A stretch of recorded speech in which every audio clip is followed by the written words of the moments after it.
Today, Lieutenant Colonel Anthony Schaefer, senior fellow at the Center for Advanced Defense Studies, Ian Bremmer at the desk here in New York, president of the Eurasia Group, a global political risk research and consulting firm and author of the new book, Every Nation for Itself, along with our traditional Monday mega panel, Imogen Lloyd-Webber, Tim Carney, and Sam Cedar. Ian, I want to start small. The Khyber Pass, is it too cynical to say that we are in a negotiation to figure out how much money we're going to pay Pakistan in order for them to have the right to steal our stuff? Well, look, we'd much rather not have to pay the Pakistanis anything. But as long as we have troops in harm's way in Afghanistan, we need to have a way to get those guys serviced. How are we going to do that? I mean, the alternative to paying the Pakistanis is our boys are in much greater harm's way. That's not acceptable. So this is more of the devil you know. Pakistan is very much a devil we know quite well, and we are going to be prepared to pay them more. We've killed a bunch of Pakistani civilians. There have been a lot of drone strikes, a lot of mea culpas, a lot of egg on our face. Does that give them the ability to, sort of squeeze us more in terms of cash, which is the one sort of bit of payment that we're going to provide them? You betcha. And that's where the Pakistanis are right now. Tony, you agree with what you just heard? Oh, I agree. I mean, right now we've budgeted, I think, $13 million for the privilege of as you pointed out, funding both sides of the war. There are alternatives. We're looking at other routes.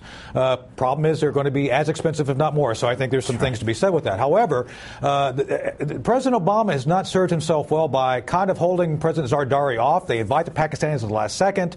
Then he has this kind of small meeting with them. We have killed Pakistani civilians. And Dylan, you and I both know, we've talked about this on the air, I'm all for holding the Pakistanis accountable, being more aggressive. At the same time, break, you've got to be diplomatically astute of what you need to do. We need the Pakistanis, no matter how you cut it, to maintain regional stability, and we're not doing a good job of understanding that and dealing with that realistically. Ian, how would you improve American diplomacy in real life right now with Pakistan? I'd get us out, and we're working on it. Seriously, the relationship is pretty broken, and what does that look like? Because I would presume if you say we're going to get out of Pakistan, then you have all this unmanaged apparent security risk with Iran and all the rest. I mean, is that a realistic option? We can't do it now, but we're saying troops are gone in 2014. 2013, Afghanistan has taken the lead in terms of security. Karzai is at best nominal mayor of Kabul on alternate Tuesdays in that environment, right? This is not, that's New York parking. That's not what you want to look like in South Asia.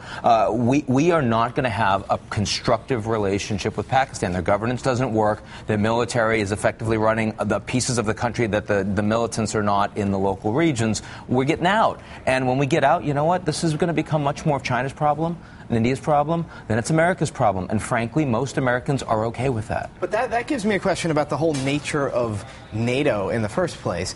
And that is, why is it a NATO issue what the shape of Afghanistan is? That is not North Atlantic by any stretch of the imagination. And even if you look at the other NATO involvements, you're not looking at something that looks like a mutual defense pact like it used to be. Where do we stand with the whole relevance of the post-World War II sort of paradigm at this point? That's not just NATO. I mean, what we're seeing is that all of the post-World War II order, whether it is the World Bank or the IMF or the Bretton Woods Accord or NATO, U.S.-led global stuff. Well, the United States doesn't want to do as much of that lifting. Our people are saying no. And meanwhile, a lot of the countries that matter more in the world today, the developing world, they don't share fundamental values and priorities with us, right? Many of them are not democracies. Many of them are not free market economies. You're referring to China? I'm referring to China. I'm referring to Russia. I'm even talking about countries like Brazil. We were incredibly aligned with all of our allies for many decades, and those were the most important powers in the world. Look at the world today, and you see the countries that are increasingly the most important economically in projecting power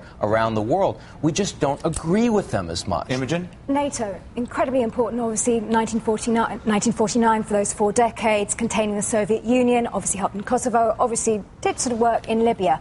But now it's diverging. Europe, incredibly worried about itself, about the Eurozone and so forth. America obviously looking to become a Pacific power. So I think today is actually quite significant historically because NATO actually is on so many levels breaking up. It's obsolete, as you were sort of hinting much at. as the sort of, Tony, if you look at it, the sort of the conversations, and Sam, if you look at the broader conversation, the talk about a need for some form of a global debt restructuring, a new Marshall Plan, which was a post-World War II apparatus. What that looks like, we don't know, but it's not even under conversation right now. What the post post-war, if you will, American foreign policy looks like. We've got 300 soldiers a week now coming back to Camp Pendleton. 3,000 will come back to the naval base in San Diego. We're moving into a different period of time. It would appear to be a moment for whoever the U.S. president is to really attempt to shape a new paradigm in diplomacy, period. Yeah, I'm curious from your perspective, both the experts' perspective, as to which will drive that new policy, that new paradigm more. The actual necessity or the availability, the opportunity for us to be policing the world, or those forces domestically which benefit financially so much from our involvement around the world, whether it's the 750 bases that we have or those interests that we're protecting. Which one is going to win out? I think foreign policy. Let me go Tony first. Go ahead, Tony. Go ahead.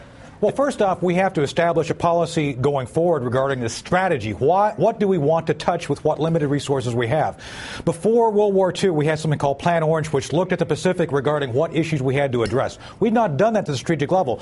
Next thing has to be, what do we do about radicalism? There are radicals in Pakistan. The last attacks which have been planned for here, primarily the Faisal Shahzad attack, was actually orchestrated by training him in Pakistan. And most importantly, they have nuclear weapons which both the Taliban and the al-Qaeda folks that are still existing are trying to get a hold of in some form. And let me tell you something, that is something that they will continue to pursue. There's no reason to think that they won't, because as pointed out by Ian earlier, Pakistan is a basket case. And if we don't pay attention to that, we will see bad things happen. So that's why we have to focus on what's necessary rather than what we'd like to do. And well, briefly, what's on your list? And I'll ask the same question to Ian of what is necessary, Tony? Necessary is to understand the fact that anybody that has a nuclear weapon has to retain power over those nuclear weapons. For better or for worse, our Ardari's government has nuclear weapons. We have to accept that. The Chinese are nuclear power. There was things that we did during the Cold War which allowed us to actually play this like a chess game. We're not doing that now. The Afghan issue is frankly an annoyance. We shouldn't be worrying about what governance the Afghans have as long as they can't do anything to destabilize the Pakistani government or do things to support attacks on us or our interests within the world. Beyond that, we need to look at global competitors relating to energy. The next big issue, Dylan, is energy and natural resources. Again, we don't have a strategy for dealing with that. Yeah, although I'll talk to a lot of Marines out in California who would tell you that a sustainable strategy is the only strategy that would really create national security. What do you believe is necessary here? Ian? Look, NATO is not irrelevant, and I think we're sitting on the eve of this, at the end of this NATO summit, and we're seeing actually that the countries that are part of NATO are showing more agreement on the fundamental issues that they're addressing than we've seen in a very long time. They all want out of Afghanistan. They all want out of Pakistan. They want to do it cheaply, and they all actually share a lot of concerns about the energy issues around the world, on Iran. They share a lot of concerns around China and cybersecurity. What we will increasingly see is a world of coalitions of the willing, both in terms of energy, economics and trade, climate, and on security issues. And NATO is not a global institution. It's an institution where the countries that are members all actually share fundamental views of how security should be provided around the world. Doesn't mean they all want to pay for it. Doesn't mean they want to do a lot of lifting. But this is not an irrelevant institution, just one that the mission of this institution needs to be updated